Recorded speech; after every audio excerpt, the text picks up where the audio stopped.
ಮಾಡುವಂತೆ ಆರ್ಡರ್ ಕೂಡ ಮಾಡಿದ್ರು. ಸಿದ್ದು ಡಿಕೆ ನಡುವಣ ಪವರ್ ಫೈಟ್ಗೆ ಬಿಗ್ ಟ್ವಿಸ್ಟ್ ಸಿಕ್ಕಿದೆ. ಡಿಸೆಂಬರ್ 20-21ಕ್ಕೂ ಕೂಡ ಈ ಒಂದು ಪವರ್ ಫೈಟ್ ಬಗೆಹರಿಯಲ್ಲ.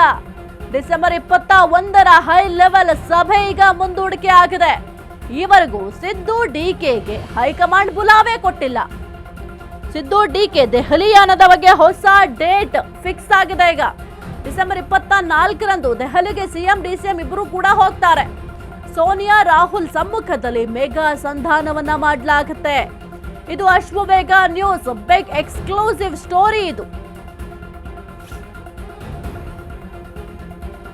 ಸಿದ್ದು ಡಿಕೆ ನಡುವಣ ಪವರ್ ಫೈಟ್ಗೆ ಈಗ ಬಿಗ್ ಟ್ವಿಸ್ಟ್ ಸಿಕ್ಕಿದೆ. ಇಷ್ಟು ದಿನ ಏನ್ ಲೆಕ್ಕಾಚಾರ ಹಾಕ್ತಾ ಇದ್ರು ಅಂತ ಅಂದ್ರೆ, ಸದ್ಯಕ್ಕೆ ಒಂದು ಅಧಿವೇಶನ ಮುಗಿಲಿ, ಎರಡೂ ಕಡೆ ಕೂಡ ಅಧಿವೇಶನ ಇರೋದ್ರಿಂದ ಈ ಒಂದು ಪವರ್ ಫೈಟ್ ವಿಚಾರಕ್ಕೆ ಸಂಬಂಧಪಟ್ಟಂತೆ ಸ್ವಲ್ಪ ಬ್ರೇಕ್ ಹಾಕೋಣ, ಯಾರು ಕೂಡ ಹೇಳಿಕೆಯನ್ನು ಕೊಡಬಾರ್ದು ಅಂತ ವರಿಷ್ಠರು ಕೂಡ ಆರ್ಡರ್ ಮಾಡಿದ್ರು. ಜೊತೆಗೆ ಈ ಒಂದು ನಾಯಕತ್ವ ಬದಲಾವಣೆ ವಿಚಾರವಾಗಿ ಯಾರೂ ಕೂಡ ಚರ್ಚೆಯನ್ನೇ ಮಾಡಬಾರ್ದು, ವಿಪಕ್ಷಿಗಳಿಗೆ ಅದು ಒಂದು ದೊಡ್ಡ ಅಸ್ತ್ರ ಆಗುತ್ತೆ, ಆಹಾರ ಆಗುತ್ತೆ, ಆಗ ನಮಗೆ ಬಹಳ ತೊಂದರೆ ಆಗುತ್ತೆ, ಪಕ್ಷಕ್ಕೆ ಡ್ಯಾಮೇಜ್ ಆಗುತ್ತೆ ಅಂತ ವರಿಷ್ಠರು ಕೆಲವೊಂದಿಷ್ಟು ಸಲಹೆ ಸೂಚನೆ ಎಲ್ಲವನ್ನೂ ಕೂಡ ಕೊಟ್ಟಿದ್ರು.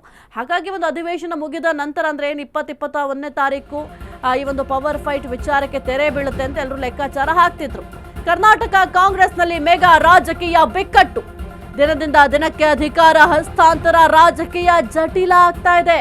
ರಾಜ್ಯದ ಬೆಳವಣಿಗೆಗಳ ಬಗ್ಗೆ ತಲೆ ಕೆಡಿಸ್ಕೊಂಡಿರುವ ಹೈಕಮಾಂಡ್, ಯಾರ ಪರವಾಗಿ ನಿಲುವು ತೆಗೆದುಕೊಂಡ್ರು ಕೂಡ ಹೈಕಮಾಂಡ್ಗೆ ಕಷ್ಟ. ಯಾವುದೇ ನಿರ್ಣಯ ಇನ್ನೊಂದು ಬಣಕ್ಕೆ ಅಪತ್ಯ. ಹೀಗಾಗಿ ತೆರೆಮರೆಯಲ್ಲಿ ಸಾಕಷ್ಟು ಸಭೆಯನ್ನ ಎಐಸಿಸಿ ಅವರು ಮಾಡ್ತಾ ಇದ್ದಾರೆ. ತಮ್ಮ ಆಪ್ತರಿಂದ ಮಾಹಿತಿಯನ್ನ ಹೈಕಮಾಂಡ್ ತರಿಸ್ಕೊಳ್ತಾ ಇದೆ.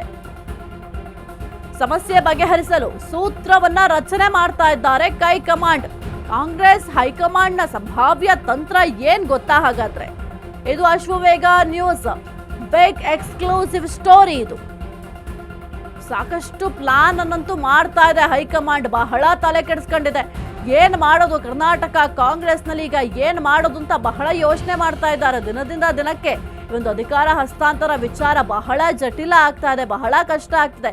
ಹೆಂಗಿದನ್ನ ನಿಭಾಯಿಸಬೇಕು ಅಂತ ಗೊತ್ತಾಗ್ತಾ ಇಲ್ಲ. ಅಷ್ಟರ ಮಟ್ಟಿಗೆ ತಲೆ ಕೆಡಿಸ್ಕೊಂಡಿದ್ದಾರೆ ಹೈಕಮಾಂಡ್ನವರು. ಇನ್ನು ಈಗಿನ ರಾಜಕೀಯ ಪರಿಸ್ಥಿತಿ ಬಹಳ ಭಿನ್ನವಾಗಿದೆ. ಅವರು ಏನೀಗ 2.5 ವರ್ಷದಿಂದ ಏನಾದ್ರು ಮಾತುಕತೆ ಮಾಡ್ಕೊಂಡಿದ್ರೆ ಅವಾಗಿನ ಪರಿಸ್ಥಿತಿಗೂ ಇವಾಗಿನ ಪರಿಸ್ಥಿತಿಗೂ ಬಹಳ ಚೇಂಜಸ್ ಆಗಿದೆ. ಸಿದ್ದರಾಮಯ್ಯ ಮತ್ತು ಡಿಕೆ ಶಿವಕುಮಾರ್ ನಡುವೆ ಮಾತುಕತೆ, ಯಾಕೆಂತಂದ್ರೆ ನೀವೇ ಬಗೆಹರಿಸ್ಕೊಳ್ಳಿ ಅಂತ ಕೂಡ ಹೇಳಬಹುದು. ತಮ್ಮ ಸಮ್ಮುಖದಲ್ಲಿ ಸಭೆಗೂ ಕೂಡ ಸೋನಿಯಾ ಗಾಂಧಿ ಅವರು ಸೂಚನೆಯನ್ನ ನೀಡಬಹುದು. ತಮ್ಮ ನಡುವೆ ಒಮ್ಮತಕ್ಕೆ ಬರುವಂತಲೂ ಕೂಡ ಎಐಸಿಸಿ ಪ್ರಯತ್ನ ಮಾಡಬಹುದು. ಯಾಕೆಂತಂದ್ರೆ ಈಗ ಬ್ರೇಕ್ಫಾಸ್ಟ್ ಮೀಟಿಂಗ್ಗಳನ್ನ ಏನು ಮಾಡಿದ್ರು, ಈ ಒಂದು ನಾಯಕತ್ವ ವಿಚಾರಕ್ಕೆ ಸಂಬಂಧಪಟ್ಟಂತೆ ಅಧಿವೇಶನ ಪ್ರಾರಂಭಕ್ಕೂ ಮೊದಲು ಬ್ರೇಕ್ಫಾಸ್ಟ್ ಮೀಟಿಂಗ್ ಮಾಡಿದ್ರಲ್ಲ, ಒಂದೇ ವಾರದಲ್ಲಿ 2 ಬಾರಿ ಬ್ರೇಕ್ಫಾಸ್ಟ್ ಮೀಟಿಂಗ್ ಮಾಡಿದ್ರು. ಆಗಲೂ ಕೂಡ ಹೈಕಮಾಂಡ್ ಸೂಚನೆ ಕೊಟ್ಟಿತ್ತು, ಈ ಒಂದು ಸಮಸ್ಯೆನ ನೀವೇ ಬಗೆಹರಿಸ್ಕೊಳ್ಳಿ, ಹೈಕಮಾಂಡ್ ಮಟ್ಟದವರೆಗೂ ಕೂಡ ಕಾಯಬೇಡಿ, ನಿಮ್ಮಲ್ಲೇ ಸಾಲ್ವ್ ಮಾಡ್ಕೊಳ್ಳಿ, ನಿಮ್ಮಲ್ಲಿ ಸಾಲ್ವ್ ಆಗಿಲ್ಲ ಅಂದಾಗ ಹೈಕಮಾಂಡ್ ಮಟ್ಟಕ್ಕೆ ತನ್ನಿ ಅಂತ ಕೂಡ ಹೇಳಿತ್ತು. ಹಾಗಾಗಿ ಬ್ರೇಕ್ಫಾಸ್ಟ್ ಮೀಟಿಂಗ್ಗಳನ್ನ ಮಾಡಿದ್ರು. ಈಗಲೂ ಕೂಡ ಅದೇ ಸೂತ್ರವನ್ನ ಅನುಸರಿಸಬಹುದು.